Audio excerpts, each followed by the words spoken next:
seluruh Indonesia dan jajaran di bawahnya sampai tingkat PUK dan PSP, kawan-kawan pengurus DEN, MN, Majelis Kehormatan dari KSPI, dan rekan-rekan seperjuangan, sahabat seperjuangan dari Partai Buruh di seluruh penjuru tanah air pelosok negeri ini. Tentu pertama-tama kita panjatkan puji syukur kehadirat Allah Subhanahu wa Ta'ala, Tuhan yang Maha Kuasa, Sang Hyang Widi yang memberkati sesuai agama dan keyakinan kita masing-masing, agar pertemuan hari ini dan perjuangan ke depan bagi kaum buruh dan kaum kelas pekerja terus diridhoi, diberkahi, dilindungi, dan bersama Partai Buruh kita bisa meraih kemenangan untuk buruh, dan tidak hanya buruh, tapi seluruh rakyat kecil atau working class, kelas pekerja.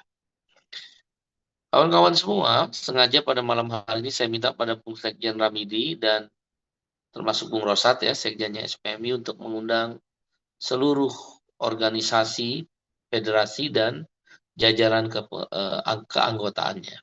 Ini yang udah ikut berapa orang ya, Har? Har? 437, 438. Ya, terima kasih ya. Sambil diundang terus, saya ucapkan terima kasih pada semuanya. Undang terus Satgas-Satgas, PUK, PSP, PC, DPC, diundang terus DPD, DPW, dan seluruh perangkat organisasi dan keanggotaan. Kawan-kawan semua, tadi siang saya agak kaget membaca satu berita online dari statement Kementerian Perindustrian Republik Indonesia yang mengatakan, kalau saya nggak salah berita online-nya itu dari Kumparan. Nanti Bung Kahar, Ya, ya Bung. siaran pers kita nanti dibagikan ke seluruh Indonesia ya. Oh iya. Disebar ya siaran pers kita. Dalam dalam berita online media Kumparan tersebut dikatakan bahwa Kementerian Perindustrian Republik Indonesia Kemenperin mengumumkan atau menyatakan sepanjang semester pertama, berarti Januari sampai Juni tahun 2025, Januari sampai Juni 2025, telah terjadi penyerapan tenaga kerja 303.000 orang. 303.000 orang itu banyak sekali. Ya, kementerian tersebut mengatakan melampaui jumlah terpadu data PHK yang diumumkan oleh Kemenaker. Jadi negeri ini baik-baik saja. Job fair yang kita lihat di televisi atau di sosial media itu berita bohong. Dengan demikian, bahwa yang benar itu Kementerian Perindustrian, kan di job fair Bekasi dan Cianjur aja kita sebagai ambil contoh, kan terjadi kericuhan. Kurang dari 5% yang diserap dalam job fair tersebut sebagai orang yang bisa bekerja. Bahkan itu penyelenggaranya banyak outsourcing, melalui outsourcing. Kenapa saya kaget? Seolah-olah ini asal Bapak senang dan bersifat politis. Kita tahu Pak Presiden Prabowo yang kita dukung sedang berupaya meningkatkan pertumbuhan ekonomi dan juga membuat program-program yang perlu kepada kerakyatan sehingga menciptakan lapangan kerja. Tapi kita juga sadar lapangan kerja yang tercipta dengan program ini kebanyakan faktanya adalah informal workers. Seperti dapur MBG, makanan bergizi gratis. Itu informal, pekerja informal. Koperasi Merah Putih, itu banyak pekerja informal. Mungkin nanti segera akan berjalan pembangunan 3 juta rumah, yang katanya sekarang masih 350.000 rumah. Itu pekerja informal. Apa itu pekerja informal? Yaitu pekerja yang di bawah upah minimum. Dan tidak ada jaminan sosial yang memadai, tidak ada jaminan pensiun, tidak ada jaminan hari tua. Bukan itu yang ini dicita-citakan oleh Pak Presiden Prabowo dan pendiri Republik ini, serta yang diperjuangkan oleh Serikat Buruh dan Partai Buruh. Ini data asal Bapak senang. Seolah-olah baik-baik saja. PHK itu nggak usah dirisaukan. Orang udah kehilangan pekerjaan, istilahnya apa? Makan tabungan. Mantap, makan tabungan. Bahkan sarjana S1 di satu link berita juga diberitakan ada sekitar 6 orang yang melamar ke PPSU di DKI Jakarta, Pemda DKI Jakarta. Bagaimana kemudian dengan entengnya Kemenperin menyatakan terjadi penyerapan tenaga kerja 303.000 orang. Ini hanya asal Bapak senang, asal Presiden, tanda petik ya, tanda petik, patut diduga untuk menyenangkan hati Presiden. Seolah PHK itu tidak ada maknanya. Ini serius kawan-kawan. Ancaman terhadap buruh. Kalau cara kementerian menyajikan data seperti ini, itu dianggap kehidupan buruh biasa-biasa saja, tenang-tenang saja, tidak usah khawatir, walaupun ada PHK terjadi penyerapan yang kalaulah KSPI dan Partai Buruh Litbangnya menyajikan data kurang lebih sekitar 60.000, 70.000 di semester pertama itu, maka seolah-olah telah terjadi penyerapan 5 kali lipat. Jadi nggak usah takut. Ini gimana kalau cara begini bekerjanya kementerian? Asal Bapak senang dan politis. Yang pertama, alasan kita menolak data tersebut yang saya bilang asal Bapak senang, patut diduga asal Bapak senang dan apa namanya politis. Satu, nggak disajikan tabelnya. Kalau KSPI dan Partai Buruh kan menyajikan tabel. Nama perusahaannya ada, alamatnya ada, jumlah yang di PHK ada, penyebab PHK ada. Nah ini asal sebut aja 303.000. Perusahaannya di mana? Wilayah mana? Jumlah setiap nama perusahaannya berapa? Ini asal Bapak senang ini berbahaya benar. Kembali ke zaman Orde Baru. Kita, rakyat kecil termasuk kaum buruh nanti akan kesulitan. Ketika kita meminta perbaikan kesejahteraan, ketika kita meminta ada perhatian perlindungan kepada buruh, itu akan diabaikan karena dianggap negara ini baik-baik saja. Ya kita ingin optimis seperti Bapak Presiden Prabowo, kita ingin optimis negara ini baik, mengejar pertumbuhan 8%. Sekarang di kuartal kedua udah 5,12%. Kita setuju. Ya, tapi jangan asal Bapak senang. Nanti tiba-tiba kita minta kenaikan upah, oh jangan, nanti akan mengakibatkan terjadi PHK, ini sudah ada penyerapan tenaga kerja. Ya dong, ini kan lagu lama, kaset lama diputar terus. Jadi penyajian tabelnya yang pertama tidak jelas. Yang kedua, BPJS Ketenagakerjaan, BP Jamsostek, itu melansir semester pertama, Januari sampai Juni, terjadi penurunan kepesertaan Jamsostek. Akibat adanya PHK yang dilihat dari jumlah orang yang mengambil JHT. Nah, sekarang Kemenperin bilang naik. Harusnya kalau ada penyerapan tenaga kerja 303.000, ya peserta Jamsostek naik dong. Aduh, kalau bohong itu jangan keterlaluan gitu maksudnya.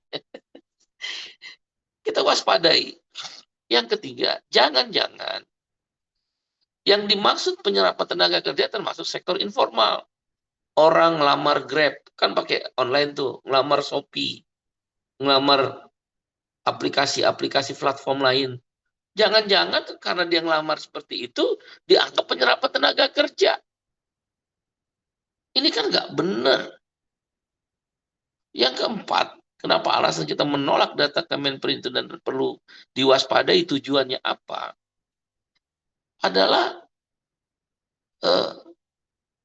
BPS menyatakan orang yang bekerja itu adalah orang yang bekerja 1 jam dalam seminggu. Jangan-jangan orang yang udah bekerja 1,5 jam dalam seminggu, itu dia masuk penyerapan tenaga kerja. Udahlah Gojek dihitung, Grab dihitung. Ini berbahaya sekali. Ya.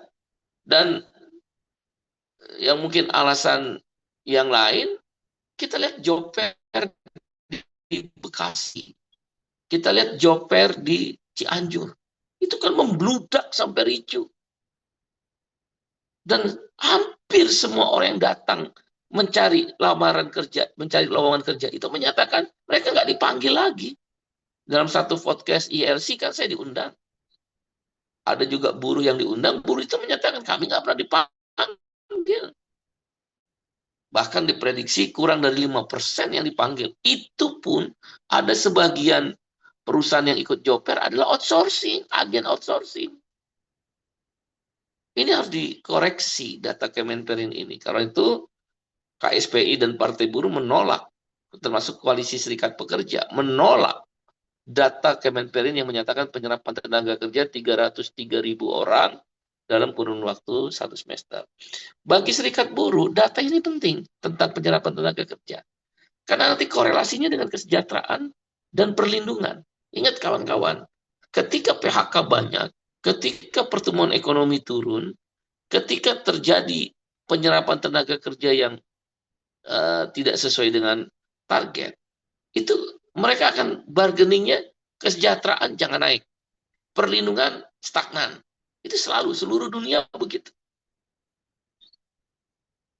Jadi ini asal Bapak senang ini data, bahaya sekali.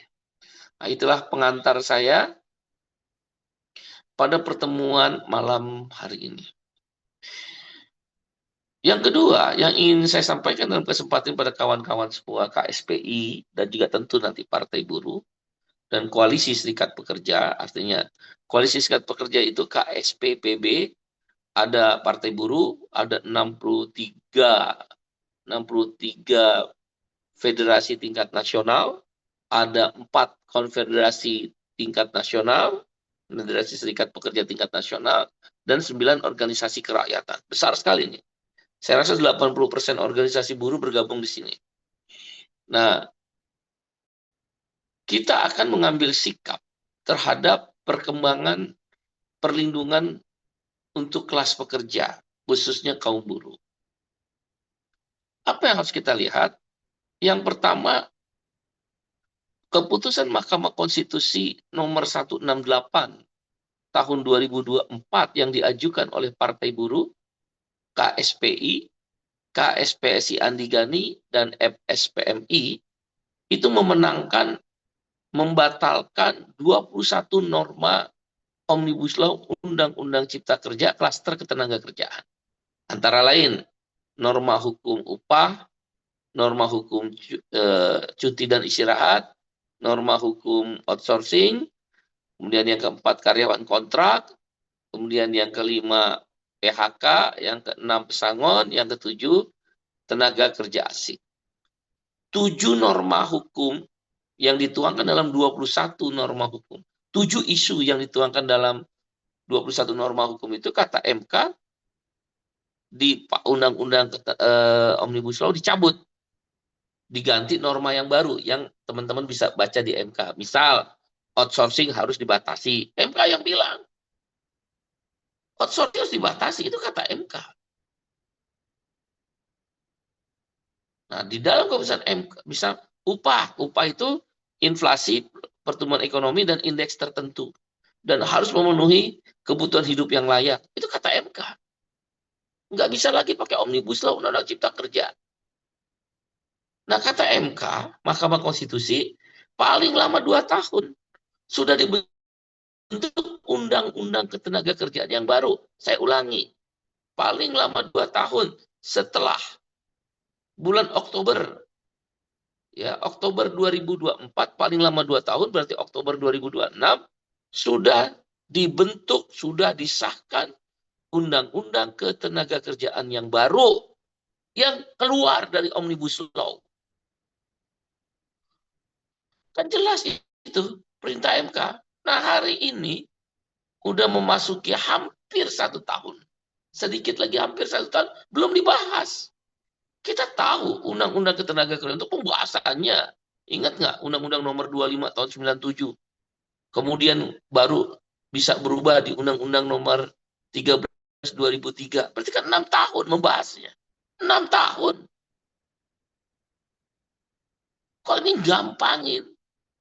Jangan-jangan mau pakai cara pembahasan Omnibus Law Undang Cipta Kerja lagi.